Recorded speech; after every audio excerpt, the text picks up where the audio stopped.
everyone, welcome to your own channel Calculus with IJ. This is Inderveer Jolly and you will get the best content on this channel. तो आज मैं सबके लिए लाई हूँ जो 8 मार्च को क्लास 12th का मैथ्स का बोर्ड एग्जाम है, तो उसके लिए 7-day study plan. I know that कि आज का दिन इंक्लूड करके हमारे पास 9 days हैं अगर हम आज का दिन इंक्लूड करें, बट मैंने 7-day प्लान बनाया है ताकि हमें लास्ट मिनट पे कुछ पैनिक ना हो और सब कुछ हमारा आसानी से और अच्छी तरह से कवर हो जाए और कोई भी पॉइंट नहीं छूटे. इस वीडियो को बिल्कुल एंड तक देखना, क्योंकि एंड में मैं सबसे इम्पॉर्टेंट रिसोर्स बताऊंगी जिससे तुम लोग बहुत अच्छे क्वेश्चंस जो है सोर्स कर सकते हो. सीबीएसई के क्वेश्चन पेपर्स वो कहाँ से सोर्स कर सकते हो, वो बहुत सारे स्टूडेंट्स को नहीं पता होता. वो जनरली किसी ना किसी बुक में से करते हैं, बट उसका सीबीएसई के सॉल्यूशंस के साथ और उसमें हर एक स्टेप में सीबीएसई कितने मार्क्स देता है वो सारे पॉइंटर्स के साथ इम्पॉर्टेंट रिसोर्स है, तो उसको मैं एंड में बताऊंगी. और ये आउटडेटेड वाली केस स्टडीज़ नहीं है. जो रिसोर्स की मैं बात कर रही हूँ वो सीबीएसई की जो 3-4 साल पहले आई थी आउटडेटेड कोर्स केस स्टडीज़, वो रिसोर्स नहीं है. तो ये वीडियो को बिल्कुल एंड तक देखना और सारे के सारे पॉइंट्स बहुत इंपॉर्टेंट है. सबसे पहले जो अच्छी प्रिपरेशन के लिए हमें की पॉइंट्स चाहिए होते हैं, सबसे पहले टाइम मैनेजमेंट, इसके बारे में भी हम बात करेंगे. और एक और चीज़ मैं यहाँ पे बताना चाहती हूँ, क्वालिटी ओवर क्वांटिटी. बहुत सारे स्टूडेंट्स होते हैं वो मैथ्स के लिए प्रिपरेशन कैसे करते हैं, वो रीडिंग करते हैं. मैथ्स की रीडिंग नहीं करनी होती, क्वेश्चंस को सॉल्व करके देखना होता है. बट ऑब्वियसली अगर एक चैप्टर में 100 क्वेश्चंस होंगे तो 100 के 100 तो सॉल्व नहीं करोगे, तो उसके लिए थोड़ा स्मार्टली स्टडी करना पड़ता है. उसके लिए हमें पता होना चाहिए ये क्वेश्चन थोड़ा सा डिफ़िकल्ट है तो इसको हमें करके देखना है. इस क्वेश्चन पे हमें, जैसे मैं एक सिंपल एग्जांपल देती हूँ, जैसे मैट्रिसेस के क्वेश्चन हैं, अगर एडिशन ऑफ मैट्रिसेस, उसमें कुछ क्वेश्चंस दिए हैं कि इन मैट्रिसेस को ऐड करो, उनको अगर करने बैठोगे तो obviously you will be wasting your time. तो उस टाइप के क्वेश्चंस में से क्विकली निकलना है और जो क्वेश्चंस हैं इम्पॉर्टेंट वाले, उन क्वेश्चंस को अच्छी तरह से करके देखना है. और ये दिक्कत बहुत सारे स्टूडेंट्स के साथ होती है कि वो एंड तक क्वेश्चन को नहीं करते. कभी ये नोटिस किया है, कई स्टूडेंट्स की ज़रूर ये प्रॉब्लम होती होगी कि वो बोलते हैं कि हमने क्वेश्चन तो स्टार्ट कर लिया था पर हमारा आंसर नहीं आया, लास्ट के स्टेप्स में हम अटक गए. उसका रीज़न यही होता है कि जब हम प्रैक्टिस करते हैं हम क्वेश्चन को एंड तक सॉल्व नहीं करते. कई बार कैलकुलेशन भी बहुत ट्रिकी होती है. तो इसीलिए क्वेश्चंस चाहे कम करो, एक दिन में 100 क्वेश्चंस करने के बजाय 70 कर लो, बट क्वेश्चंस को थरली करना है और एंड तक करना है और अनइम्पॉर्टेंट क्वेश्चंस पे अपना टाइम वेस्ट नहीं करना. जैसे एलपीपी के क्वेश्चंस हैं, ग्राफ के क्वेश्चंस हैं, उसमें हर टाइप का एक क्वेश्चन उठा के करोगे, बट ये नहीं कि मैक्सिमम सोल्यूशन निकालना है एंड मिनिमम सोल्यूशन निकालना है तो उसके 3-4 ग्राफ्स बना के देखते जाओ. और ये भी नहीं, बुक्स को भी स्टिक, कौन सी बुक्स पे स्टिक करना है. ऐसे नहीं है कि पहले एक एनसीईआरटी कर ली, फिर उसके बाद एक हेल्प बुक 1 उठा ली, फिर हेल्प बुक 2 उठा ली. तो उससे क्या होता है कि हेल्प बुक में से हम क्वेश्चंस करते जाते हैं, शुरू के क्वेश्चंस तो इजी होते हैं और एक जैसे होते हैं तो हमारे निकलते जाते हैं तो हमें कॉन्फिडेंस आता जाता है, बट वो एक्चुअल प्रिपरेशन नहीं हो रही होती. इसीलिए किस चीज़ पे स्टिक करना है ये भी बहुत ज़्यादा इंपॉर्टेंट है. कहाँ से क्वेश्चंस करने हैं, this is very very important. तो यहाँ पे जो भी क्वेश्चंस है, इससे हमें ये पता चलता है कि ये जो क्वेश्चन है उसको डू टिल द एंड. जो भी क्वेश्चंस करोगे उसको बिल्कुल एंड तक सॉल्व करोगे, बीच में नहीं छोड़ देना कि ये तो हो ही जाएगा. ये सबसे बड़ी गलती करते हैं स्टूडेंट्स. दूसरा है, जो हमारा स्लीप स्केड्यूल है वो बिल्कुल सही होना चाहिए. मोस्टली स्टूडेंट्स क्या करते हैं, दिन के टाइम सोते हैं और रात के टाइम पूरा रात जाग के पढ़ते हैं, but I don't think that is productive.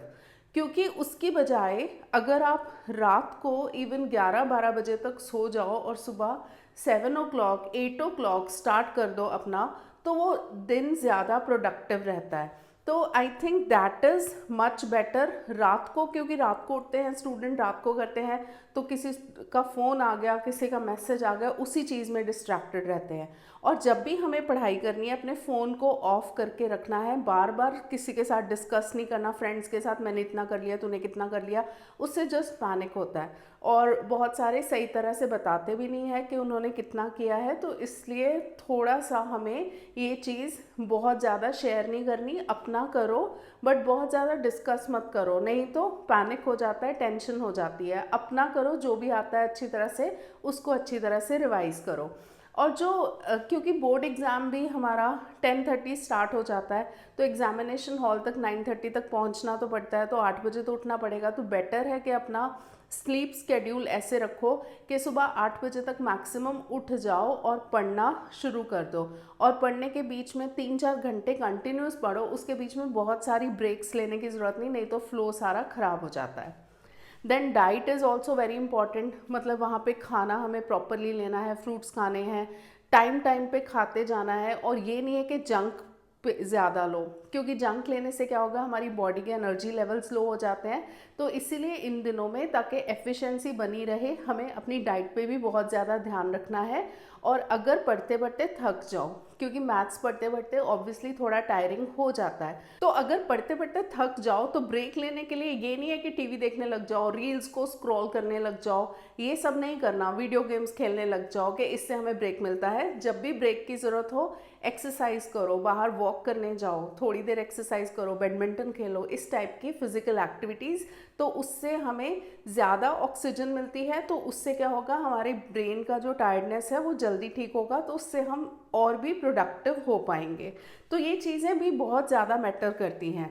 Then सबसे इम्पॉर्टेंट है रिविजन स्ट्रैटेजी, 7-डे प्लान। 7 डे में फर्स्ट डे में क्या करना है, सेकेंड डे में क्या करना है, वो सारा हम डिस्कस करेंगे। तो सबसे पहले हम करते हैं कि चैप्टर्स जो है, चैप्टर वाइज क्या क्या देता है सीबीएसई ने जो मार्किंग स्कीम बनाई हुई है, उसमें वो relation function and inverse trigonometry में से 8 मार्क का देता है। तो उसमें से जनरली क्या आता है, देखो ये ना कभी भी सीबीएसई स्विच कर सकता है, बट जनरली क्या आता है कि इनवर्स ट्रिग्नोमेट्रिक फंक्शंस में से 2-3 मार्क्स, 3-4 मार्क्स वैसे आएगा। मोस्टली इसमें से एक 5 मार्कर क्वेश्चन आता है रिलेशन फंक्शन में से। पर अगर रिलेशन फंक्शन में से 5 मार्कर नहीं आएगा, तो ये भी हो सकता है कि 4 मार्कर की स्टडी और एक 1 मार्कर एमसीक्यू आ जाए। बट जो आईटीएफ है उसमें से जनरली छोटे क्वेश्चंस आते हैं। तो ये वाला जो सेट सीबीएसई ने बोला है ना, इसमें रिलेशन फंक्शन की वेटेज ज़्यादा है। एंड मैट्रिसेस डिटर्मिनेंट्स में से 10 मार्क्स का आता है। तो मैट्रिसेस डिटर्मिनेंट्स में से जनरली एक 5 मार्कर आता है। तो उसमें तो पता है कि सॉल्विंग इक्वेशंस वाले क्वेश्चंस आते हैं। और इस चैप्टर में एक सबसे इम्पॉर्टेंट बात ये है कि एमसीक्यू जो है वो सबसे ज़्यादा मैट्रिसेस डिटर्मिनेंट्स चैप्टर में से ही आते हैं। तो इसमें से शॉर्ट प्रॉपर्टीज़ हमें अच्छी तरह से पता होनी चाहिए। और 5 मार्कर क्वेश्चन आएगा। 5 मार्कर क्वेश्चन में जनरली चॉइस होती है, अगर होती है तो कई बार सॉल्विंग इक्वेशंस वाला एक क्वेश्चन होगा और एक सिंपल क्वेश्चन होगा कि prove that A inverse into A transpose की वैल्यू ये आ रही है। तो इस टाइप का क्वेश्चन भी आ जाता है। मिक्स्ड क्वेश्चन होते हैं, एज सच नहीं है। डिटर्मिनेंट्स में से सॉल्विंग इक्वेशन वाले की वेटेज ऑब्वियसली ज़्यादा है। देन वी हैव कैलकुलस पूरा 35 मार्क्स का है। तो उसमें से continuity, differentiability, AOD, integration, AOI, differential equations, generally AOI में से एक 5 मार्कर क्वेश्चन आता है। 5 मार्कर नहीं आएगा तो उसमें से 3 मार्कर भी आ सकता है, या 5 या 3 मार्कर। और इंटीग्रेशन में से 5 मार्कर क्वेश्चंस कम आते हैं। किसी सेट में देखे गए हैं कि 5 मार्कर क्वेश्चन भी आता है, बट उसमें से जनरली 3 मार्कर क्वेश्चन आते हैं। तो 3 मार्कर 2 क्वेश्चन आते हैं, एक 2 मार्कर आ जाएगा। 3 मार्कर 3 भी आ सकते हैं, या एक 5 मार्कर भी आ सकता है और 2 3 मार्कर भी आ सकते हैं, ऐसे भी होता है। बट जो पिछले ट्रेंड्स देखे गए हैं उसमें एओडी में से सबसे ज़्यादा क्वेश्चंस देखे गए हैं, क्योंकि एओडी में से केस स्टडीज़ के लिए ये फेवरेट टॉपिक है। उसमें से मैक्सिमा, मिनिमा, इंक्रीजिंग, डिक्रीजिंग, कई बार दोनों का मिक्स करके भी केस स्टडी बन जाती है। तो ये इसकी वेटेज सबसे ज़्यादा आ रही है। और सेकंड नंबर पे जो एओडी की वेटेज सबसे ज़्यादा है, और सेकंड नंबर पे इंटीग्रेशन कंटिन्यूटी डिफरेंशियबिलिटी की वेटेज ज़्यादा है। कंटिन्यूटी डिफरेंशियबिलिटी में भी काफ़ी 3 मार्कर्स देखे जाते हैं, जिनमें चॉइस भी देखी जाती है कई बार, प्रूविंग वाला क्वेश्चन और सिंपल डेरिवेटिव निकालने वाला, या कंटिन्यूस प्रूव करने वाला, या डिफरेंशिएबल प्रूव करने वाला। वेक्टर्स एंड 3D में से हमें लगता है कि 3D ज़्यादा हार्ड है, बट सरप्राइजिंगली दोनों का जो टोटल वेटेज 14 है एंड सरप्राइजिंगली वेक्टर्स की वेटेज ज़्यादा है। वेक्टर्स में से ज़्यादा क्वेश्चन आते हैं क्योंकि 3D में से एक 5 मार्कर आ जाता है, तो बाकी के जो क्वेश्चंस होंगे 9 मार्क्स के मोस्टली वेक्टर्स में से आते हैं। बट ये फिक्स नहीं होता, ये कभी भी चेंज हो सकता है, इसीलिए दोनों चैप्टर्स पे ही ध्यान देने की ज़रूरत है। LPP में से जनरली 5 मार्कर आता है, बट कई बार 5 मार्कर देने की बजाय वो 3 मार्कर भी दे देते हैं। प्रोबेबिलिटी की वेटेज है 8 मार्क्स, तो अगर यहाँ पे LPP में 3 मार्कर देंगे तो दूसरा 2 मार्कर दे देंगे, अगर केस स्टडी देंगे तो दूसरा 1 मार्कर दे देंगे, तो इस वे से भी आता है, या सीधा का सीधा 5 मार्कर। और प्रोबेबिलिटी में से केस स्टडी जो है वो तो डेफिनेट है, पिछले सारे पेपर्स के ट्रेंड्स में केस स्टडी, हर पेपर में प्रोबेबिलिटी की एक केस स्टडी तो है ही है। तो प्रोबेबिलिटी की वेटेज समझ लो कि सबसे ज़्यादा हाई वेटेज वाला चैप्टर प्रोबेबिलिटी है, देन AOD है, देन डिटर्मिनेंट्स में solving equation, then relation and function है, वेक्टर्स है, इंटीग्रेशन है, कंटिन्यूटी, डिफरेंशियबिलिटी। वैसे तो सभी को ऑलमोस्ट वेटेज एक बराबर सी है, जो कम वेटेज वाले हैं वो इनवर्स ट्रिग्नोमेट्रिक फंक्शन है, बट उसमें भी कई बार स्विच हो सकता है, इसलिए सारे चैप्टर्स पे ही ध्यान देने की ज़रूरत है। देन केस स्टडीज़ जो आती है वो 100% प्रोबेबिलिटी की केस स्टडी आती ही आती है, जो कि ज़्यादा है बेस थ्योरम में से आएगी। बेस थ्योरम की बजाय थ्योरम ऑन टोटल प्रोबेबिलिटी पे भी अब बहुत सारे क्वेश्चंस देखे गए हैं CBSE में। थ्योरम ऑन टोटल प्रोबेबिलिटी के क्वेश्चन एग्जाम्पलर में भरे पड़े हैं। थ्योरम ऑफ टोटल प्रोबेबिलिटी क्या होती है, जो बेस थ्योरम जब हम करते हैं तो उसका जो डिनोमिनेटर होता है that is theorem on total probability, तो उस पर भी बहुत सारे क्वेश्चंस अब देखे गए हैं। देन सेकंड जो है केस स्टडी वो AOD में से आती है, पर कई बार मैट्रिसेस डिटर्मिनेंट्स में से भी आ जाती है। 90% AOD में से आने का चांस होता है, बट कुछ चांस ये भी है कि मैट्रिसेस डिटर्मिनेंट से भी आ सकता है, जो उसमें सॉल्विंग इक्वेशन वाला या सिंपल मैट्रिसेस का भी आ सकता है। देन AOD में जो केस स्टडी में थर्ड टॉपिक जो मैंने पिछले 2-3 साल के पेपर्स में से देखा है, उसमें जो कई बार टॉपिक है, देखो या तो इसमें मैट्रिसेस डिटर्मिनेंट्स ही आ जाएगा, या फिर LPP जो कि कम चांस है, रिलेशन फंक्शन की केस स्टडी का ज़्यादा चांस है, वेक्टर्स का भी बहुत कम चांस है, इन्वर्स ट्रिगो का भी केस स्टडी आया हुआ है, डिफरेंशियल इक्वेशंस का भी केस स्टडी आया हुआ है। सो मैंने 2024 के जो PYQs हैं उसके सारे वीडियो सॉल्यूशंस जो है, सारे वीडियोस जो है सभी चैप्टर्स के वो चैनल पे अपलोडेड हैं। तो वो PYQs 2024 के PYQs करना बहुत इम्पॉर्टेंट है, और 2023 के PYQs करना भी इम्पॉर्टेंट है। नेक्स्ट जो है, मतलब इसमें थर्ड वाला जो केस स्टडी है ना, मैट्रिसेस डिटर्मिनेंट्स भी आ सकता है इन सब की जगह। उसके बाद है 5 मार्कर्स किस में से आते हैं। AOI में से तो 100% एक 5 मार्कर आता है, मैट्रिसेस डिटर्मिनेंट्स या AOD से भी आ सकता है। अगर AOD की केस स्टडी आ गई तो 5 मार्कर में मैट्रिसेस डिटर्मिनेंट्स आ जाएगा, और अगर मैट्रिसेस डिटर्मिनेंट की केस स्टडी आ गई तो 5 मार्कर में AOD आ जाएगा। देन रिलेशन फंक्शन या LPP या इंटीग्रेशन में से भी 5 मार्कर आता है, ये इसी ऑर्डर में है, मतलब ज़्यादा चांस है रिलेशन फंक्शन का आएगा या LPP या इंटीग्रेशन। और जो फोर्थ वाला 5 मार्कर है वो 3D का होगा। 100% जो 5 मार्कर है वो 3D एंड AOI में से देखे गए हैं, बाकी इनमें कभी इधर उधर चलता है। मतलब ये केस स्टडीज़ एंड 5 मार्कर्स के जो हैं फेवरेट टॉपिक्स हैं। देन 3 मार्कर्स में से एक डेरिवेटिव का क्वेश्चन आता है जिसमें जनरली चॉइस होती है। इंटीग्रेशन के 2 क्वेश्चंस आते हैं, जनरली एक क्वेश्चन में चॉइस होती है। और डेरिवेटिव्स के जो 2 क्वेश्चंस में चॉइस होती है, तो ऐसे भी हो सकता है कि एक में हमें सिंपल डेरिवेटिव निकालने को बोला और एक में प्रूविंग वाला डेरिवेटिव हो कि prove that this is equal to this, या फिर ये भी हो सकता है कि कंटिन्यूटी का डिफरेंशियबिलिटी प्रूव करने वाला क्वेश्चन हो, तो वैसे भी हो सकता है। इंटीग्रेशन में जो चॉइस आती है, कई बार तो बिल्कुल सिंपल से क्वेश्चंस भी आते हैं, जैसे पार्शियल फ्रैक्शन जो है वो सीबीएसई का फेवरेट टॉपिक है। पार्शियल फ्रैक्शन में से तो जनरली क्वेश्चन आता ही आता है। तो और दूसरा इंटीग्रेशन का एक और क्वेश्चन होगा जो बिना चॉइस के होएगा। देन प्रोबेबिलिटी का एक क्वेश्चन 3 मार्कर में। देन एलपीपी या वेक्टर्स का क्वेश्चन देखा जा सकता है 3 मार्कर में। अगर 3 मार्कर में अगर 5 मार्कर में एलपीपी नहीं आया तो वो 3 मार्कर में आएगा। देन डिफरेंशियल इक्वेशंस का क्वेश्चन भी देखा जा सकता है। जो मेन पॉइंट्स हैं, what is the importance of NCERT and NCERT exemplar. NCERT से देखो जो हमारा एमसीक्यू आते हैं वो तो ऑब्वियसली एनसीईआरटी से उठा के नहीं आ सकते, बट वो एनसीईआरटी के कॉन्सेप्ट्स पे ही बेस्ड होते हैं। तो एमसीक्यू के लिए एनसीईआरटी के कॉन्सेप्ट्स अच्छी तरह से आने चाहिए। और केस स्टडी के जो क्वेश्चंस होते हैं ना, वो तो चलो वो डिफरेंट वे से फॉर्म करते हैं, बट जो 2 मार्कर हैं, 3 मार्कर हैं, 5 मार्कर है, अभी भी वो एनसीईआरटी पॉइंट ऑफ व्यू से, मतलब एनसीईआरटी किस लिए इंपॉर्टेंट है, 2 मार्कर, 3 मार्कर एंड 5 मार्कर्स के लिए, जिनकी काफ़ी ज़्यादा वेटेज है, तो वो भी उसके लिए एनसीईआरटी करना और एनसीईआरटी के सॉल्व्ड एग्जाम्पल्स करना काफ़ी इंपॉर्टेंट है।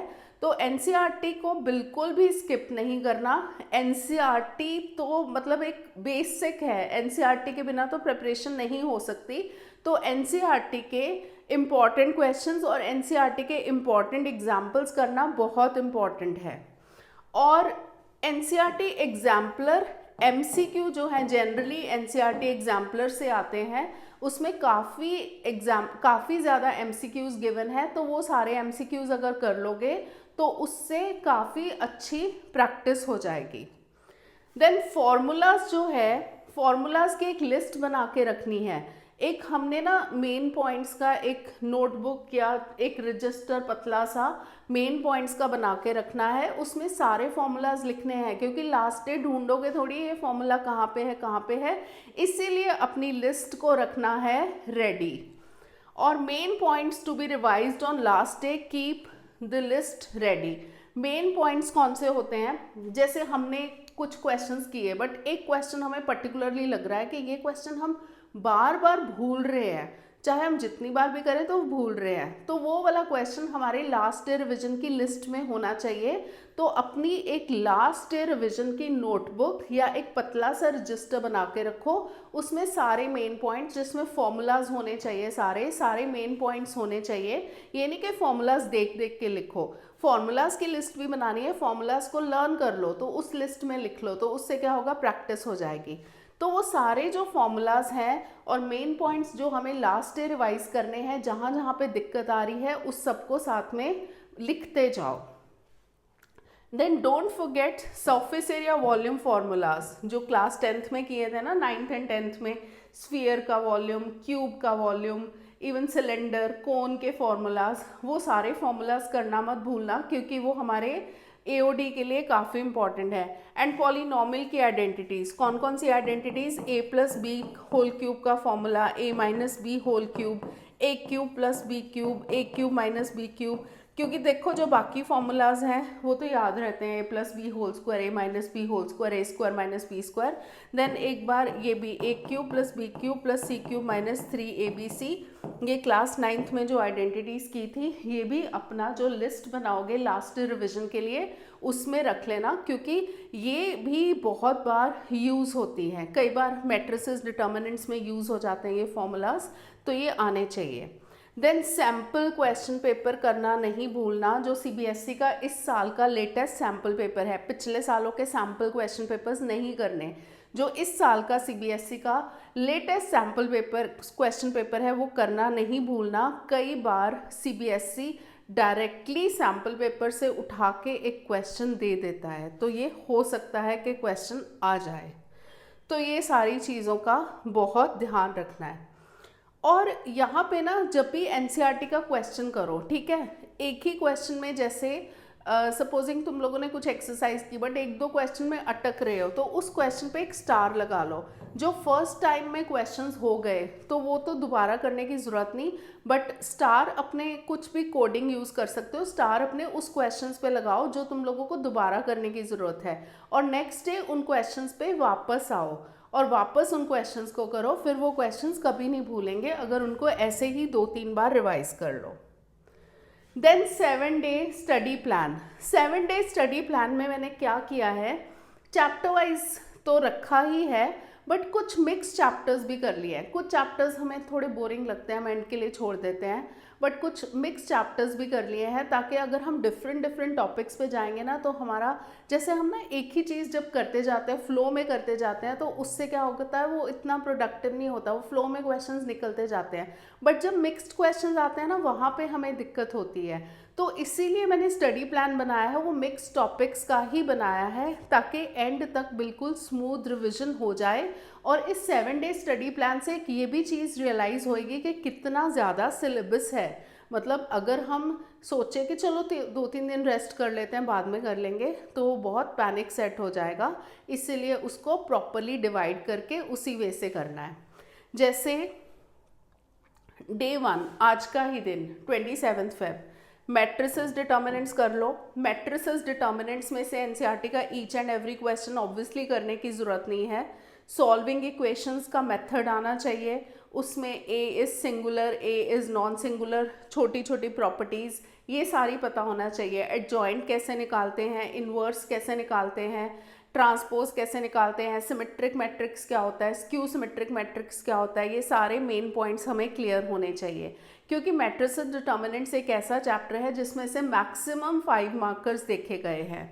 देन एलपीपी के लिए एनसीईआरटी इज सफिशेंट, इसके लिए NCERT is sufficient. So matrices determinants में भी हमें एनसीईआरटी के कॉन्सेप्ट सफिशेंट है, बट कॉन्सेप्ट्स आने चाहिए, छोटे छोटे एमसीक्यू वो आने चाहिए। इवन अगर यहाँ पे एमसीक्यू में दिक्कत होती है कि एनसीईआरटी में हमें कौन कौन से करने हैं, तो तुम लोग जो मैंने 2024 का इसका एमसीक्यूज़ के वीडियो बनाए हैं, 2024 के एग्ज़ाम्स के एमसीक्यूज़ के वीडियो, वो एमसीक्यूज़ के 2 पार्ट्स हैं वीडियोस के। और सच्ची बताऊं, जो 2024 के पेपर्स में ना सीबीएसई ने each and every concept test किया है, उससे सारे के सारे कॉन्सेप्ट्स टेस्ट हो जाएंगे।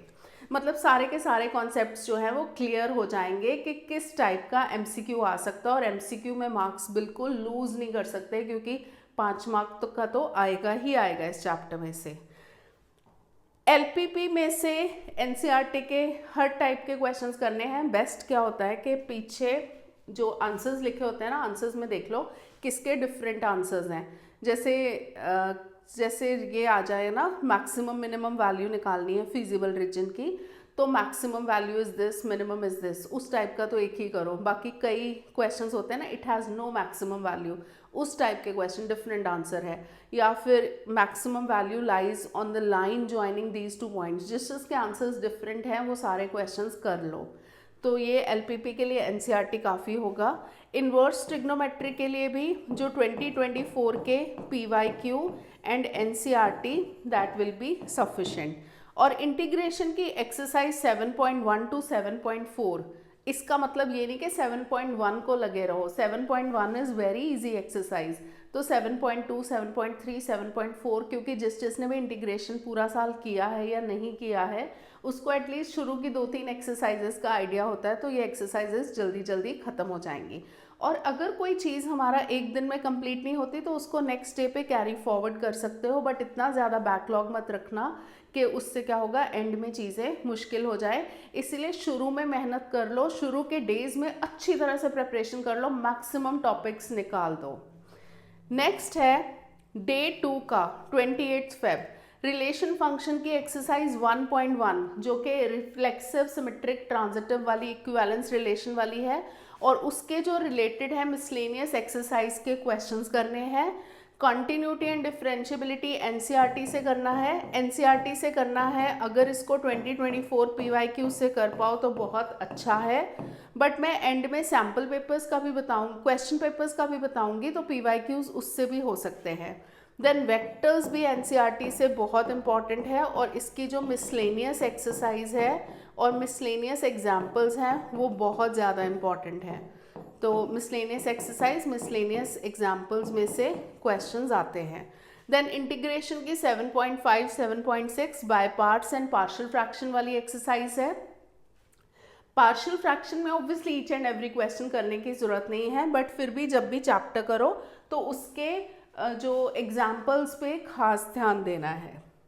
देन डे 3 1 मार्च एओडी एक्सरसाइज 6.1, 6.2, 6.3 मिसलेनियस एक्सरसाइज, मतलब एओडी पूरे का पूरा करना है। तो ये वाला जो दिन है ये हमारा dedicated to AOD and AOI है। एओआई में ज़्यादा टाइम नहीं लगना चाहिए क्योंकि बहुत सिंपल सिंपल क्वेश्चंस आते हैं। अगर एनसीईआरटी करना चाहो एनसीईआरटी कर सकते हो, या फिर अगर इसके सिर्फ 2024 के पीवाईक्यूज करना चाहो तो वो भी कर सकते हो। देन इंटीग्रेशन की 7.7 टू 7.8, 7.10, तो 7.7, 8, 9 तो बहुत बेसिक एक्सरसाइजेस हैं, उसमें ईच एंड एवरी क्वेश्चन करके देखने की भी ज़रूरत नहीं है, मेन क्वेश्चंस करो। बट 7.10 जो है दैट इज़ ऑब्वियसली प्रॉपर्टीज़ वाली एक्सरसाइज है, it is more important. Then वापस आना है हमें डे 1 के रिवीजन पे, पूरा दिन पढ़ना है, पढ़ना ही पढ़ना है, बिल्कुल भी टाइम वेस्ट नहीं करना। देन डे 4 2 मार्च रिलेशन फंक्शन की एक्सरसाइज 1.2, 1 ऑन 2 वाली, और उसके रिलेटेड मिसलेनियस एक्सरसाइज के क्वेश्चंस। इंटीग्रेशन की मिसलेनियस एक्सरसाइज, ये दिन डेडिकेटेड है इंटीग्रेशन को क्योंकि इसकी मिसलेनियस एक्सरसाइज में बहुत टाइम लगने वाला है।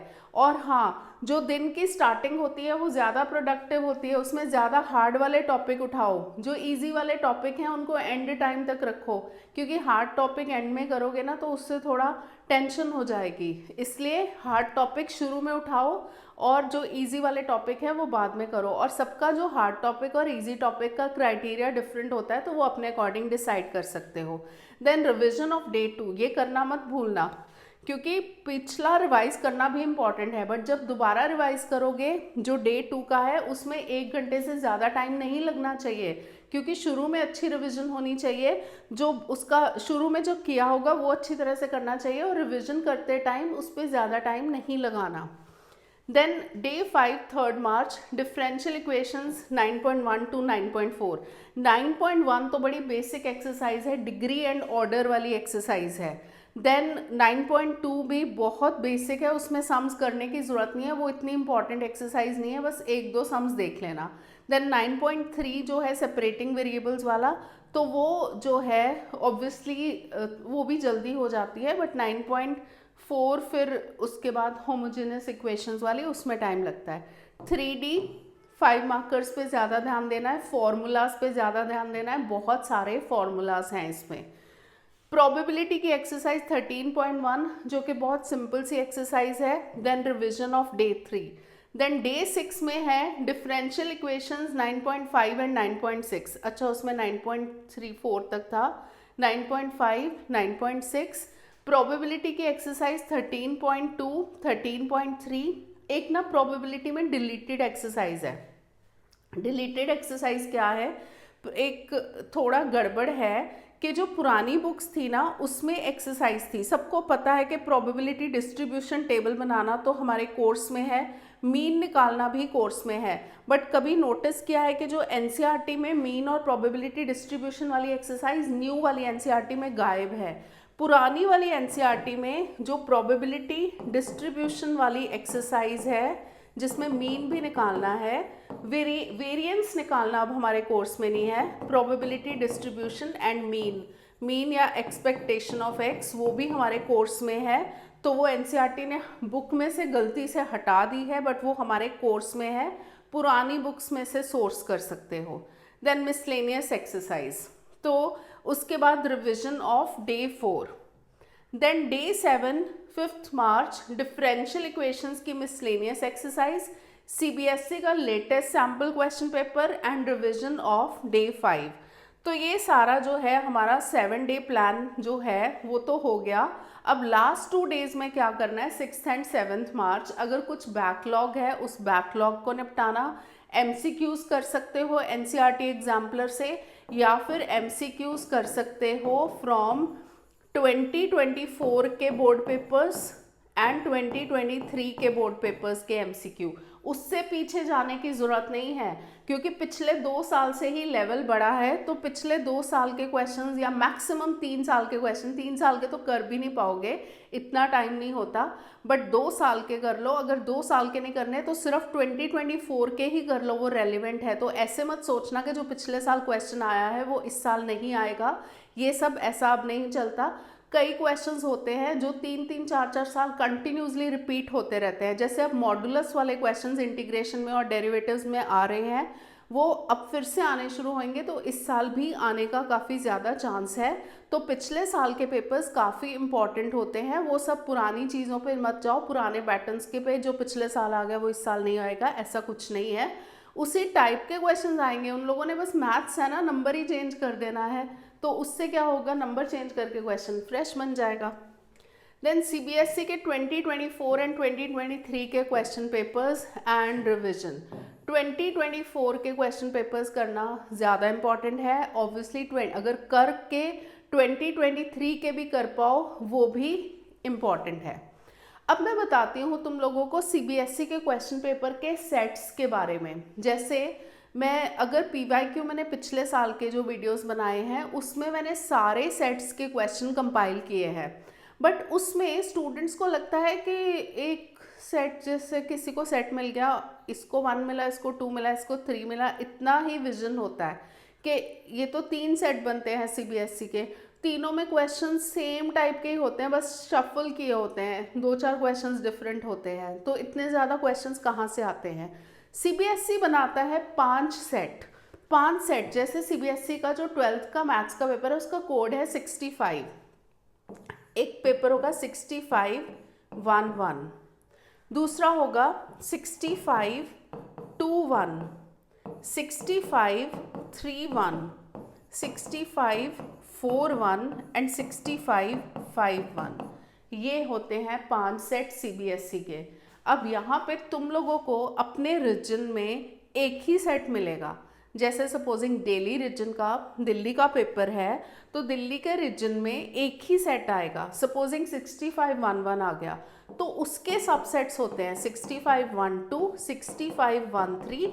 एक रीजन में सिर्फ एक ही सेट आता है, बट तुम लोगों के रीजन में कौन सा सेट आएगा वो नहीं पता। पहले फिक्स्ड होता था कि जैसे दिल्ली रीजन में फर्स्ट वाला सेट आता था, बट अब दिल्ली में कभी 4 वाला भी आ जाता है, ये वाला कभी 5 वाला भी आ जाता है, तो वो भी शफलिंग स्टार्ट हो गई है। और इन सारे सेट्स में से जो मैंने नोटिस किया है, 1-2 सेट काफ़ी इजी होते हैं और 1-2 सेट्स काफ़ी डिफ़िकल्ट भी होते हैं, और वही वाले क्वेश्चंस शफल होके नेक्स्ट ईयर उस दूसरे रीजन में आ जाएंगे। जैसे एक रीजन में आए थे फिर वो दूसरे रीजन में आ जाएंगे।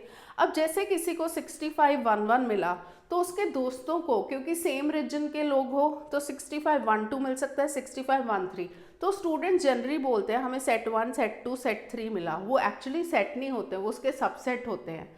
जो सेट होते हैं ना, ये होते हैं, जैसे दिल्ली में अगर ये सेट आया तो यही वाले तीनों आएंगे, उसके अलावा ये वाला नहीं आएगा, मतलब ये फिर डिफरेंट रीजन का सेट होगा। बट सीबीएसई अगले साल शफल करके उस सेट्स में जो दिए थे हो सकता है कि 1 वाले में डाल दे वो क्वेश्चंस। देन 65-2-1 में भी 65-2-2, 65-2-3 होंगे। 65-3-1 में ये चीज़ बहुत ध्यान से समझो, क्योंकि इसी पे मैं तुम लोग को रिसोर्स बताने वाली हूँ कि कहाँ से सोर्स कर सकते हो। 65-3-2, 65-3-3, 65, इसी तरह इसके भी 3 सेट, इसके भी 3 सेट। अब ये ऑब्वियसली जो मैंने बोला कि 5 सेट बनाता है सीबीएसई, तो ये तो 15 पेपर हो गए। 15 पेपर तो नहीं करोगे ना, 5 ही करोगे, क्योंकि ये तीनों सिमिलर होंगे, ये तीनों सिमिलर होंगे, ये तीनों सिमिलर होंगे, इसके तीनों और उसके तीनों सिमिलर होंगे। और हर एक का फर्स्ट सेट उठा लो। First and second set almost similar होते हैं, फर्स्ट एंड थर्ड में थोड़ा डिफरेंस होता है।